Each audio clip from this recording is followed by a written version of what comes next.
Hi, Jonathan. Welcome to the Leaders Lab. Hey Ken, thanks for having me. Great to be here. I am so glad to meet you. I know we've been trading some messages. I've been doing some research on you. Can you maybe give our audience your backstory? Where did you grow up? Where are you from? Tell us about your early career, if you don't mind. Yeah, for sure. So I grew up in Sydney, Australia. Okay. Uh, these days I live in Ontario, Canada. My career has been pretty varied, I guess. I started out, all I wanted to do when I was a young person was write fiction and poetry. I was like an English major, and that was really my goal. And I did do that. I wrote 7 books, novels and poetry and stuff like that. But I suppose, the thing I learned along the way is like crime, poetry doesn't pay. So I needed to develop another career along the way, and I kind of found myself in corporate communications and public relations, public affairs, which moved into government relations, and my career just sort of built in a kind of really interesting way, and I found it really engaging work. Eventually, I was on the senior team of a large regional hospital here in Canada, and I like to describe that experience as like 3 free MBAs because we built a brand new hospital, $500 million building, and we I made it through 2 CEO transitions. It was an incredible experience being on the senior team of a really really large complex organization, and I learned just a ton. But at the end of it, I was just exhausted, and so from there, I kind of quit. I hung out a shingle as a consultant. I spent 10 years growing a management consulting company, which I sold. And these days, I'm an executive coach, trusted advisor. I do independent board director work as well. What brought you, or what age did you move from Australia? Did you go from Australia to Canada? And what age did you do that? And when did that Yeah, happen? yeah. My parents, my dad is Canadian, my mother was Australian, and so we went backwards and forwards. And so I was actually born in Canada, but I grew up in Australia. I finished high school here in Canada. I started university in Australia. I finished university in Canada. So I really just kind of came and went a lot. I can't think of a longer flight pattern, right? I mean, isn't that like 20 Yeah. something hours? Yeah. Yeah. It's pretty painful. That's brutal to be going back and Yeah. forth. Yeah. Um, so early in your career, when you're transitioning, you're following your passion, but your passion isn't paying. Was that a tough decision? Or was it just reality sat in? It was like, I mean, it almost reminds me of the person in the band, right? That's successful, but success in music is getting paid anything, right? And next level might get you to 300 grand a year, which is awesome, but it rarely happens. It's very few Yeah. people who slip through that. Was there just a certain point in life that became kind of a reality of like, hey, I've just got to make more money? Like I think two things kind of happened. The first was that I was really fortunate. I had a really wonderful literary career, and I mean, I'm talking about it in the past tense to a degree. I'm not actively writing a lot right now, but I'm not sure it won't come back. Yeah. I hit a point I think where I had said a lot, and I published a lot of books in a fairly short amount of time, like maybe over the course of 15 years, and I think I just didn't. I think I lost the urgency of of having important stories inside me that I felt like I really needed to tell. On one hand, and on the other hand, my career got really interesting. Like Right. I work and to this day work with really complex, difficult sets of circumstances and emotional things and really complex business things. And so I was feeling like I was completing something that I'd started in one part of my life, and yet this other new thing was getting more and more interesting and drawing me in, and so I was sort of like attendant to that as well. Yeah. It sounds like it was almost like, well, I've said what needs to be said. So in addition to it not being the most profitable thing on the planet, it was like the I'm gonna say desire, but at least like you're saying, the urgency maybe Yeah. of desire sort of left. Tell me about so in that experience, the more corporate experience, you seem to have this awareness because it sounds like you've made like three pretty critical career pivots and you've had the mindset or the ability to take pause and recognize what a lot of people don't, which is while this might look okay on paper, while I'm, might be doing okay, it's not okay for me anymore. Like it seemed because you've had these very conscious decisions and they've Mhm. been pretty clear directional changes, it sounds like, too, right? They're not, it's not just like, oh, I'm moving in the same company from sales to operations. It's like, no, I'm burning down this part of my career, a little dramatic, but you know what I mean? I'm not Yeah, doing I that do. anymore. I'm going completely over here. Yeah, thanks for that. I mean, I think because I didn't actively choose some parts of my early career, they kind of found me. I was naturally drawn to things. I needed to make money. I learned and grew skills quite quickly, and you move up quite quickly when you're young and eager. Uh, I remember really really directly thinking, like, at what point did I want to be on the senior team of a hospital? Like, at what point was that ever a goal of mine? And Yeah, it literally was never. sure. Like, I got promoted into that and I was grateful and I learned a ton, but it was never how I envisioned success for myself, which then led me to believe, like, ask me the question, so like, if it's not this, then what is it? And like, that piece of soul searching and the decision to move on from that job for me was and asking and answering a couple of questions around what do I think my purpose really is. And I felt really drawn to doing consulting work because I had worked in and around nonprofit organizations when I was younger, and I always thought they were poorly served by management consultants. And I thought I knew the sector in a way that was deep.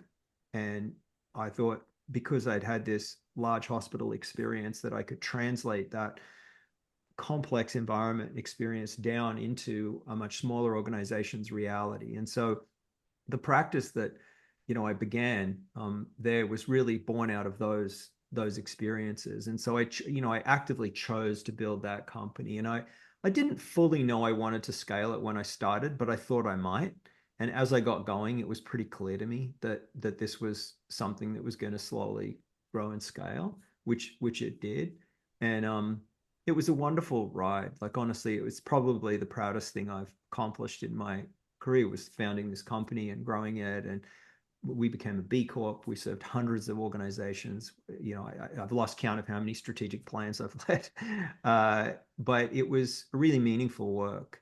And I think we made a really big difference. And the happiest day for me was to be able to sell it to one of my colleagues. It was a management buyout, and it's to this day doing amazing work, and it's growing and changing, and it's a really wonderful thing. Do you think that that community, sort of if I'm saying it right, is it like the 401(c)(3) community, right? The charitable, oh, I guess I'm using US terms, but the charitable organizations community, do you think they're underserved by management consultant companies because those companies may view them as less sophisticated than, like, is it that? I mean, is it, you know what I mean? Because Yeah, you don't hear 100%. that from Yeah. like a Deloitte working with, IBM or something like that, right? But I'm guessing when they Yeah. go into here and it's like, well, you guys are a nonprofit, do they not take them as seriously, or you're not a real company, like that kind of thing? Yeah, great question. Kind of two things come up. The first is it's not true anymore that they're underserved. They were 15 years ago. Lots of folks have left the nonprofit and charitable sector and have become consultants, so they have both business and deep sector expertise. That's really flourishing now, and there's lots of folks moved into fractional work, so they'll have three and four clients that they maybe they're a part-time CFO and Mm-hmm. they, work here, and here. So they are genuinely a kind of freelance solopreneur kind of business, but they go in pretty deep. And so lots of things are shifting in that marketplace. So that's the first thing to say. The second thing is, yes, 100%. That's what the problem was. That sector was seen as not having enough money, not being sophisticated enough, and it was out of the good of our hearts that off the side of our desk we would throw a bone and do a bit of pro bono-esque or low bono work. Mm-hmm. And so that was the vibe. And we set up a shop where we came in and said, "You guys are incredible. this is some of the most complex organizations dealing with the most important social issues of our time. You're all we work with. You're all we do. And so we were able to speak their language and really deal with, you know, their strategic issues in a way that they hadn't been well served with before. And you know, we weren't first, but we were early, and that sector is now, I think, increasingly much better served by consultants, and I was pleased to be, you know, a part of that in our country anyway. When you sold, was it another strategic decision, or was it one that just kind of, hey, surprise, someone writes down a number on a napkin and you're like, whoa, that looks pretty good? I mean, how did that come to fruition? Uh, I know the exact moment. So I was on vacation with my wife in Dublin, Ireland, and we were walking the streets and we were just thinking about life, talking and walking and like, where are we and how's life going and the kids and all the stuff. And we were talking and work came up. And I remember sort of saying, I think I might be getting like starting to get restless. And I don't know if this is the last thing I want to do. Like, I don't know if I want to do this for another 10 to 15 years. Like, I think Sure. this 10-year road has been enough, you know. And my wife looked at me and said, well, you better get a plan in place because you can't just give 2 weeks notice. Yeah. And so I really kind of thought about that long and hard. And I am a believer that, you know, you should get off the stage while the crowd's still clapping. And I felt like I had not exhausted everything, that I still had some gas in the tank, but that I was much nearer to the end than the beginning. So I began a succession planning conversation with the whole company. And it was really pretty clear to me that there was just one person there that would be the right next owner and CEO. And so she and I, you know, it was probably before I was ready and definitely before she was ready. And so we went into it and we came up with a plan that was a transition plan that happened over the course of 18 to 24 months. And it went incredibly smoothly, and which is not, you know, particularly normal. We have very aligned values, and we go, you know, we got to. The complicated stuff is not the you know, like what times EBITDA is it, and the Yeah. business evaluation and all that. Like that's just stuff. People know how to do that. Lawyers and accountants know how to do that. The hard stuff is the emotional stuff. It's, you know, I built this thing and I got to give it up. Yeah. Or you know, she stepped up as CEO about 18 months before I completely was done.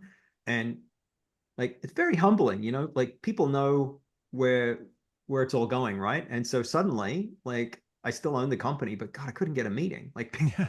people didn't care about me anymore. Yeah. They cared about her because she's the boss now, right? Yeah. And so it was very, very like humbling. And but it did give me some time to just, you know, I just kind of went back in and worked on the work. I just did a bunch of strat plans, led a bunch of projects, and did things that I had not been doing for quite a number of years, and reminded myself that, yeah, like I was ready to step back and out of that work, and so when the time came, like it was a clean break, and felt really great. And you know, we still have lunch every 4 months and check in, and it's great.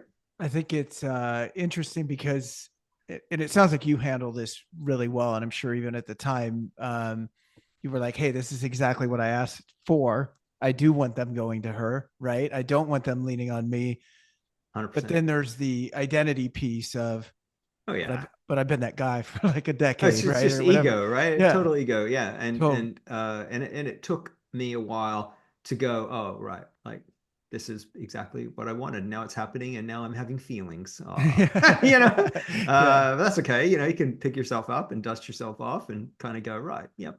This is normal. It's good. But that is why you do a proper transition, because it's almost like for her, I'm sure she was leaning on you probably a lot in the first few weeks and months, and then a little bit less and a little bit less. And now it's 4 month lunches, right? To check in with her mentor, right? So it all kind of makes Oh sense. And yeah, and I mean we're just staying in touch. Like she actually has her own mentors. sure. Yeah, yeah, really. Like she is like such a strong, capable leader. And I would also say like when we were in the middle of the transition, COVID happened, and she was a much better leader for that moment than I ever would have been. I was, you know, somewhat burnt out and a bit not feeling great at the time. Like I just didn't COVID at the early part of COVID was hard for me. And she was like a rock through that. So it was kind of amazing how well she sort of just handled that. She just threw it on her back and just knew what to do. And I was kind of like, oh man, this is like lucky for me. It felt I great. literally right before this episode just interviewed the woman that ran Celebrity Cruises, was the CEO during Oh, COVID. And wow. I was like, I can't Wow. think of a tougher leadership job in the world than doing that. Incredible. I mean, Wow. cruise lines That'll were be a in the great episode. Yeah, and they they were were in the at, center of the oh, bullseye, you know. weren't they? Whoa! So Yes.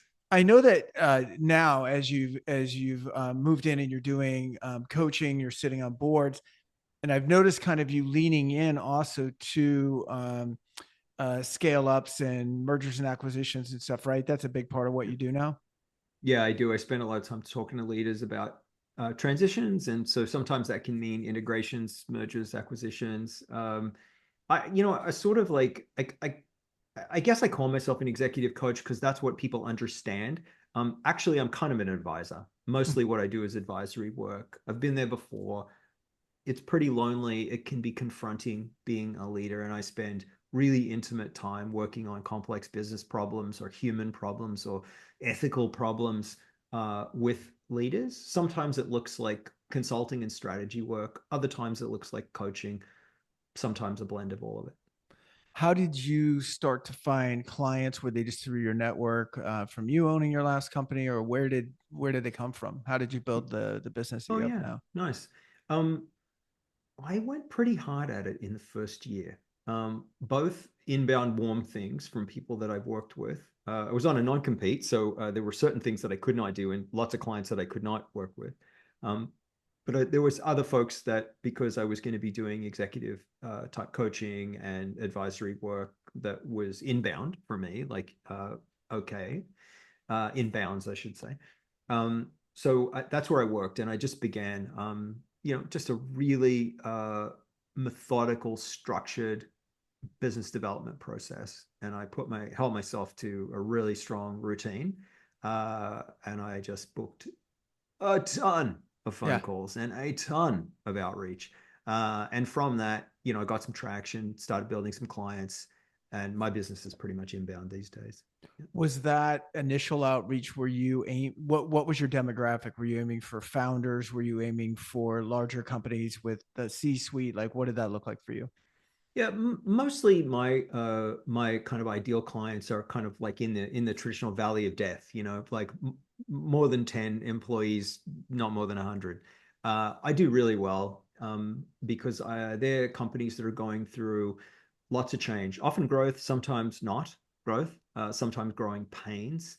Professionalizing and systematizing processes is really the name of the game there. And I've got a lot of experience with that, both as a board member or somebody that's, you know, scaled a professional services firm. And now I've got lots of clients that are kind of in that.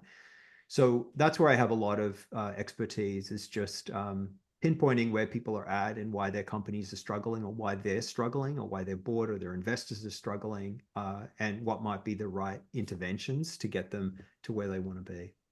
Do you know Daniel Priestley?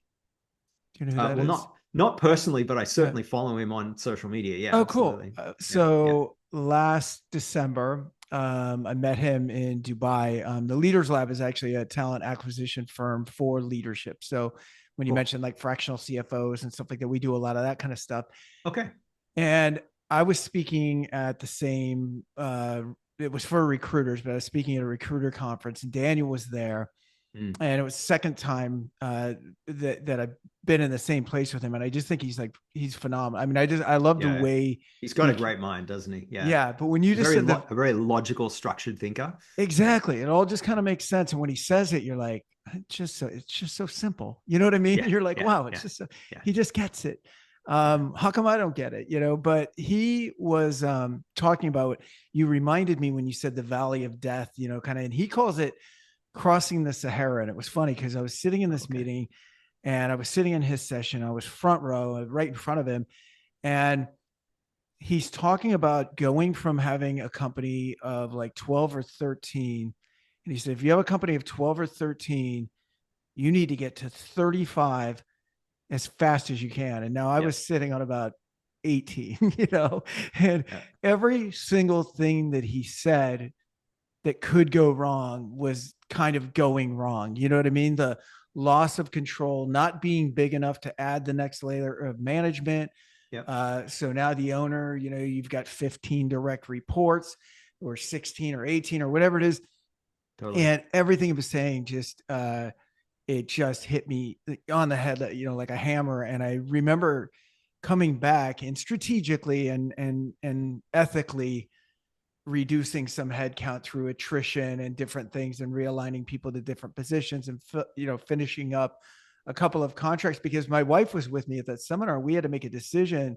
Mm, Do we want to cross it? Because I also said, well, what time frame should we take to cross the Sahara? And he was like, as yeah. fast as you As can. He you said, do you can. have some cash? And I said, I do. He Yeah. said, like in a week. And I was like, what? He said, the fastest I've seen people do it is in a couple of days. Like they've held job fairs and just Just hired boom. all the people they need to Yeah. hire. He said, you will live in this very, very tough state until you get there if you have the cash. He's like, I'm not saying hire haphazardly, but if you can put the right people in place, and may take a few months, but you should make a decision now because you've got a nice business right now of, do you want to stay where you're at? Do you Totally. want to cross the Sahara? And I was like, it all just made sense. And we made the decision, at least for now, to not cross the Sahara at Yeah. this point in Yeah. our career. We don't want to be that big of an agency. I think so. Like awesome story, and he really is, just a leading voice on this topic. I've heard him talk about the 13 number. For him, it's Yes. 13. For me, for some reason, it's 10. But let's go with him. And my clients often don't make the intentional decision. They find themselves in the middle of the desert or in the middle of the valley of death, whatever metaphor you want to go with. And just to be clear, there's going to be maybe some listeners going to be like, "This isn't a new concept," and it's not. It's been around a long time, but it is really surprising to me how often people find themselves in this kind of no person's land without really realizing it. They just grow because what got them to 10 was scrappiness, Mm-hmm. was ingenuity, Mm-hmm. was risk taking. And that's in their mind what gets them to 20. And they do that and they hire up. And so suddenly there's not processes, there's not systems. People join a 20 and 30 person company for a different reason with different expectations than they'll join a less than 10-person company. Right. And so you're getting a different kind of person that needs different things from a human resources and career development perspective. And everything is different.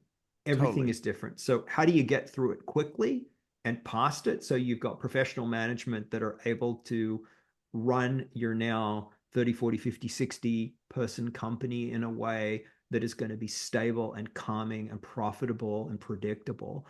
These are some of the most complex business challenges. And so I'm personally really drawn to this work because I find myself talking to people that, leaders, owners that are in this, conundrum, and they feel really alone and really stuck, and kind of like, that there's shame, there's embarrassment, like why is the thing and the people aren't working and our profit margins getting eaten now, and like maybe we should just go back.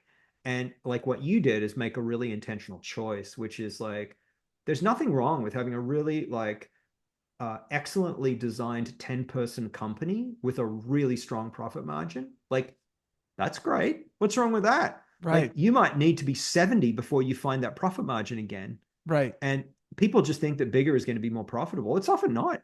Right. Like, like you can, there's lots of solopreneurs out there that know that you can be more profitable as a one person company than you can as a 3 or 4 person. And it's not until you Sure. get to 8 or 9 that you've actually got the margin and the scale. Sure. And definitely it helped having my wife in the room because we are truly partners in business. And Yeah, it's awesome. so we could hear that message together. And you're right, Mm, that concept's not new. It's not the first time I've heard it. But to be in a But it room with a landed, did guy, it? yeah, it Yeah, yeah, landed. yeah. It Right. landed big time. But the other part that you were just saying that's so important, and it was really smart comment, was this idea of you said it differently. So I'm going to paraphrase now, but you know, hey, I'm a mover and a shaker. We take chances. And that stuff starts becoming like kind of who you are. It's not only what got you to where you are, and it's a very difficult switch to go, well, oh, now I'm the strategic guy. Now we can still scale, but it's not going to be doubling the business every year. It's going to be, 10% growth. It's going to be, we're going to be focused maybe on employee retention. We're going to, and I'm talking about Totally. even staying at the 13, not even Yeah. crossing the Sahara. Yeah. Crossing the Sahara to me was going to be like, I already thought we needed like an HR director. I'm like, an HR director? That's ridiculous. Like, we're small. Like, people could Yeah. just Yeah. call us. It's no big Yeah. deal. But Yeah. we were getting there fast. Daniel would say if it was in person, that's the point where people start sleeping together on your team and stuff like that. So, Yeah, and like you can't, get everybody together at the end of the week around one table, and right. once you can't get your arms around it, it's you need layers of management and systems, and the other thing that comes up for me as you're talking there is just the founders aren't often the people that will take a company from, like to that next level. Yeah. Like there's a certain kind of personality type, risk-taking appetite, all of those things that allow an like, that kind of classic guerrilla entrepreneur that's just a serial founder and starter of things. And it's good to know if that happens to be you, where you end and where somebody else begins, because Yeah. that handoff, that baton, uh, pass off is so important. And if it's about ego, and if it's about how you like, yeah, I can do it all, probably you can't. And Right. it's pretty incredible how really, really wonderfully scaling companies hit total roadblocks because of the wrong leadership is at the helm for the next phase of the journey. Right. For every Zuckerberg, there's 100 people that couldn't take their company past IPO. You know Totally, what I mean? totally, Like absolutely. Yeah, yeah.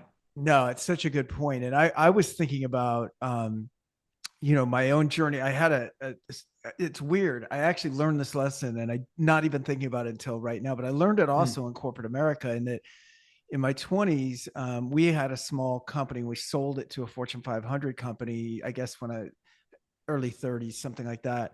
hmm. And Wow. so I went from having my 6 or 7 person company to immediately having about 20 employees. And then we acquired something else. And pretty in a matter of months, maybe even weeks, I all of a Yeah. sudden had 30 or 40 people. Well, in Wow. my own little, podunk company, I knew what everyone needed. I knew their kids' names. I knew Sure. exactly what was going on with them. I knew why they were there, what their motivations were.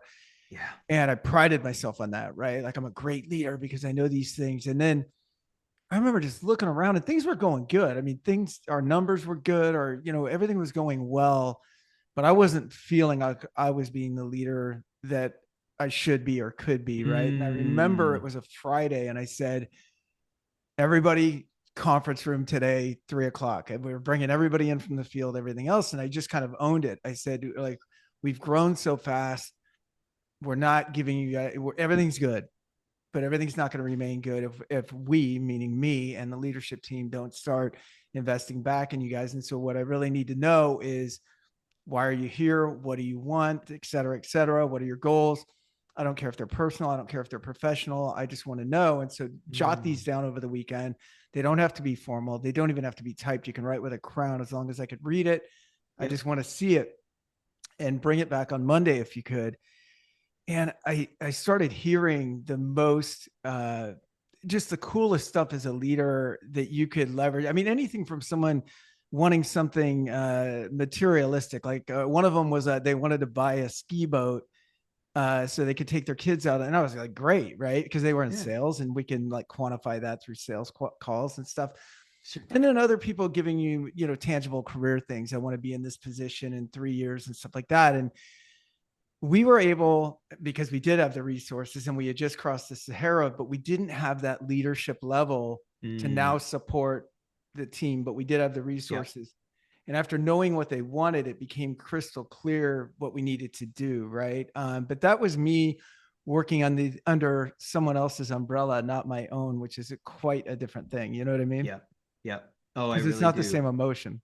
No, it's not at all. And but that's a like what an awesome thing. Like you sat there and owned that moment. And I imagine those employees in that room felt really seen and they were They able to did. communicate what they needed. And like what happened? What was the next? So after you did that, did you put in the next layer? Like what's the We tell me put the next chapter in that story. we put in we definitely put in the next layer of management, and we did a very I was going to say a very good job, except for one of them who turned out to not be so good. But yeah, we put in layers so that there was a reporting structure of no more than 10 to 1 anywhere in the location. We overhired at the beginning because we knew we were going to continue on the acquisition trail, and we knew Mhm. we were growing organically really fast. Yeah. So that initial headcount was probably 6 or 7 to 1 in terms of leadership. We had other support because we were part of a big corporation. So we already had like HR support, accounting support, some things outside of our building Yeah. that were really good. But the biggest thing that it did for us as leaders, because I was kind of the leader, right? And then Yeah. it was like I had to bring in this. So for us as leaders now moving forward, it Mm, was, I hate using the word leverage because it's not why we did it. But if I can align someone's personal or professional goals to the goals that we have as an organization, and we can together find a path for them to hit those things, and they know that I'm invested in those things, yeah. then their own goals, again, I hate using the word leverage, motivation, let's just say, right? If I knew Totally. what their Yeah. motivation was. So I remember one guy that said he wanted to move into a leadership role himself. Hmm. He was not performing like a leader. He was not acting like a leader. He was just a guy that wanted to be promoted, right? But I took it seriously and I was like, Yeah. would you like us to lead you moving forward for the role that you're in or for the role that you want? And he said, well, no, for the Oh, role. that's a great question. Yeah. And Love so it. thank you. And so, of course, the answer is going to be for the role that I want. I'm like, okay, great. That's a different standard. So we're going to coach you towards it. If you ever want to change your mind, like, just let me know. This is your call, like, not our call. This is what your goal is. And so I remember he was doing well. I mean, he really picked it up and started acting a lot more like a leader and performing well as an individual contributor. Hmm. And then over the span of like 2 weeks, he was late 3 times. And I'm not a guy that really cares. Life Sure. happens, Yeah. but 3 times in 2 weeks is a bit much, especially from a guy that's going to, be a future leader. So on the third one, I was just like, "Hey Scott, you got a minute?" And he like came Yeah. in, and I had all these papers in my top left-hand drawer, Jonathan. And so I grabbed all the papers of what they wrote, right? So pull out his thing. I just go, so leadership in 12 months, that was the goal. And he's like, yeah, I know. And he's like, and I'm like, it's not the end of the world, man. People are late, cars break down, traffic happens, Sure. whatever. All I want to know is, do we need to rewrite this or do we need to? And he's like, no, I got it. I got it. So that was kind of how Little course correction there. little course correction by their own words, though, not Yeah. by Yeah. ours. You know Yeah. what I mean? Yeah. Love it. Love it. So sorry, didn't Yeah. mean to go on a 10-minute rant there, That was but a beautiful story. And no, and I asked the follow-up question. I mean, I think these are the moments as leaders that we are able to look back on and reflect. Like, where do we get it right? Like, we're hard on ourselves a lot. We think of the things that we screwed up, or that didn't land, or that we tried and kind of didn't pan out.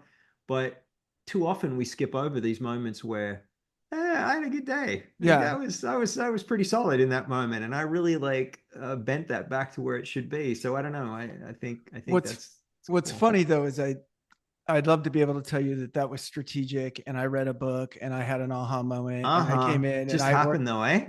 Dumb luck. I mean, I was just like, I'm stuck. I need to know what these guys want, so write it down. You Right. know what I mean? It started like Right. that simple. But yeah, it ended up being a good tool. And it was something that we continue to do, or I continue to do in different leadership positions where it would be, I don't know how you lead someone without knowing where they want to go. I mean, you can lead them to where the company wants to go, I Mm-hmm. guess. Mm-hmm. That'll Yep. get you so And far because people it need the will get you only security. so far. Yeah. It's true. Yeah. And the extent to which the roads are leading in the same direction can be helpful, but it won't be, always there, will it? Right, exactly. So tell me in your day to day right now with the companies that you're working with. So you told me kind of who that demographic was at the Mhm. beginning. Are you finding most of your companies are in that transitional stage then now? Is that the bulk of the clients? And are they looking for strategic work throughout the like org chart? Where do we go? How do we build it? Or are they help me mentally to get through it, or a combination of both those things? Yeah, it's a combination of all of that. So I have some that I just do something that looks kind of a lot like executive coaching, and I'll meet with them for an hour every 2 weeks, and we do that. And it's some of it's triage, some of it's I'm having an existential personal crisis in my life, and I just need somebody to walk me through it and get me back on track.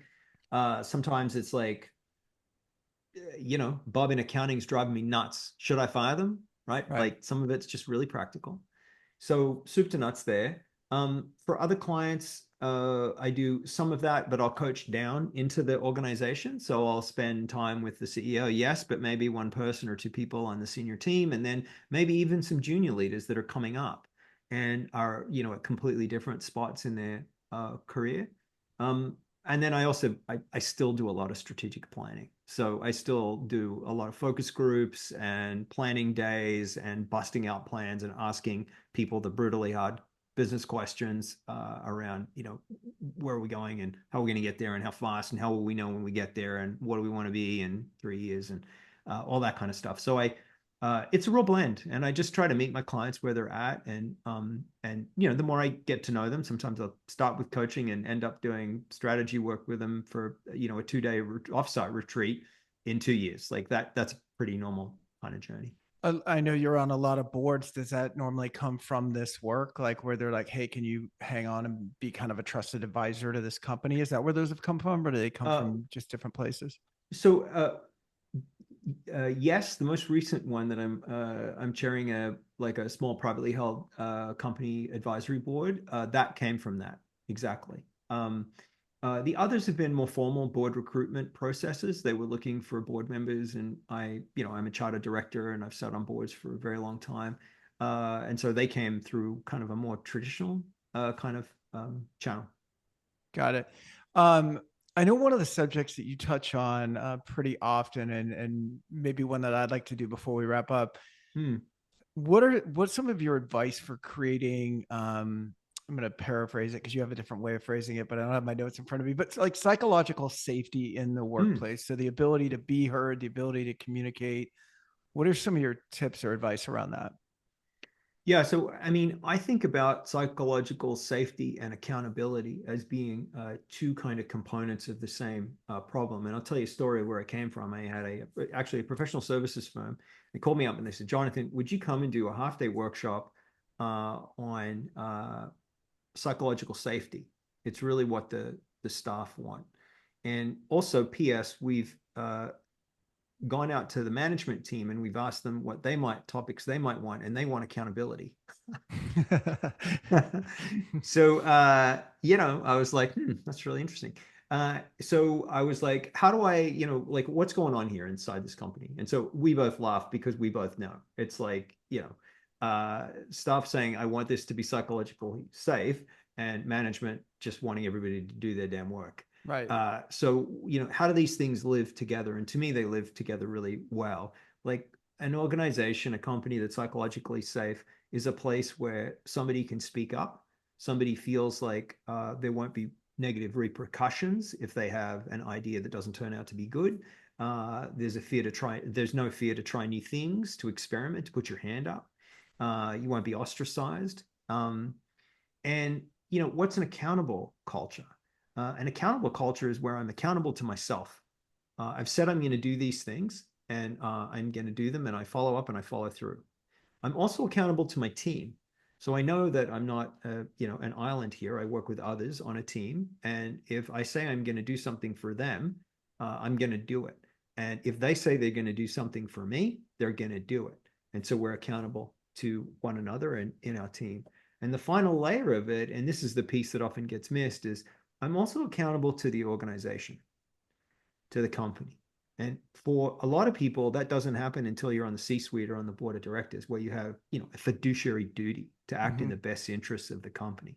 But I'd argue really the healthiest companies I've ever been in, the healthiest organizations I've ever been inside of, uh, that level of, what's got a kind of fiduciary duty kind of feel to it actually happens at the front line.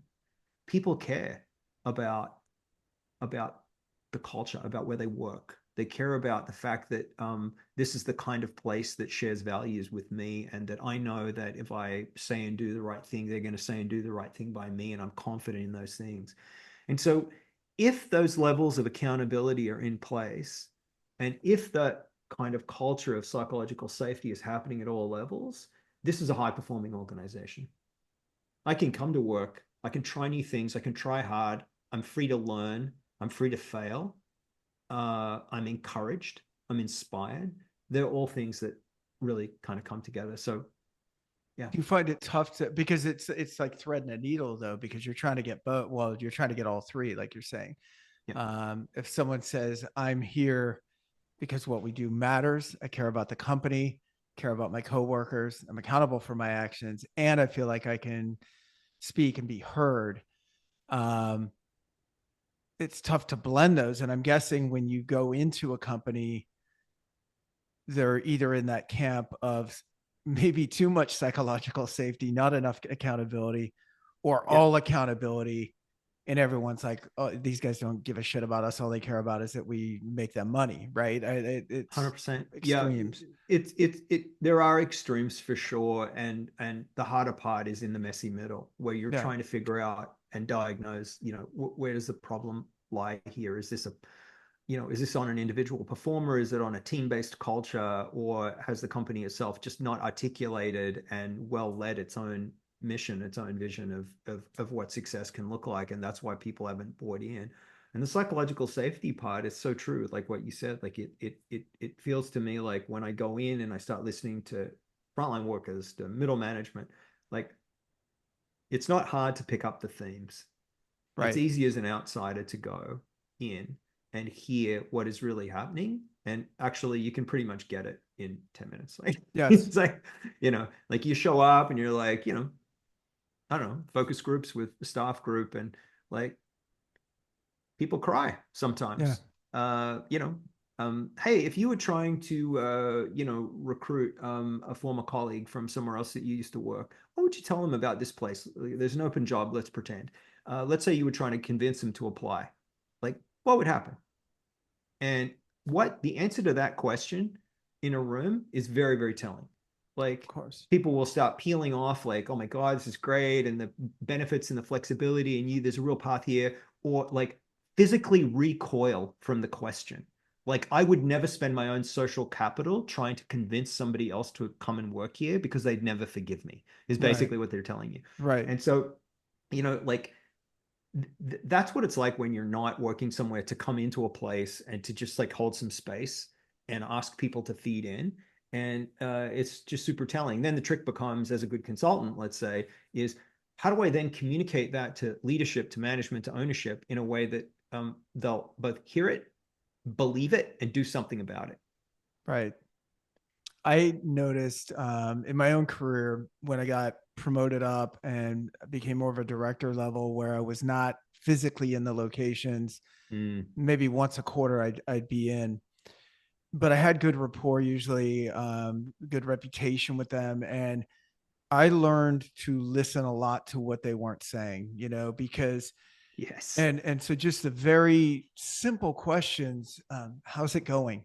The simplest of questions, Yeah. the long pauses, Yeah. the where are you at versus your goals this quarter? Long pauses. It just told me so much about the leadership team there and the Totally. disconnect, because people that were connected to their leadership team, connected to what their contribution was, there was no delay. It was, oh my God, Jonathan has been so awesome. I've learned so much over the last 3 months. I'm at 97% of my goal, and there's 22 days left in the quarter, and I'm going to crush it. You know what I mean? I'm going to crush it by Friday, actually. And then everything else after that's going to be gravy, right? They're very specific, Totally. very on top of it. They know what's going on. And when Yeah. they like their management team, they let you know it. And when they So don't true. say they don't like them. They just go silent, and they recoil, like you said. Yeah. Yeah. Yeah. Beautiful. Love that. Totally. I've had that exact experience countless times. That's your Yeah. job now, almost, Yeah. right? Going in. Totally. Well, it's really been a pleasure. How do people begin to work with you if they want to work with you? I mean, we'll put all this in our show notes, but I'm just curious how people begin contacting you. Yeah, usually folks reach out and we'll spend an hour together on the phone, just have a chat. I'll learn a bit about where they're at and what's going on for them, whether I'm the kind of person that might be right to do some work together. I also have a big network, so sometimes it's quite specific, and they need a lawyer, or they need an accountant, Yeah. or, other things, or a therapist. Um, but I like to just gift people an hour of my time, and I do that a lot. So I mean, if you're hearing this and you're like, I'm kind of curious, like I've got some stuff going on in my place, reach out. I'm happy to jump on the phone and hang out and learn and ask some hard questions of you, get you thinking. Probably by the end of it, you'll know if I'm the kind of person that you would want to work with. So you can find me like online. I'm really active on LinkedIn, and my website is clearlythen.com. And yeah, always welcome folks reaching out.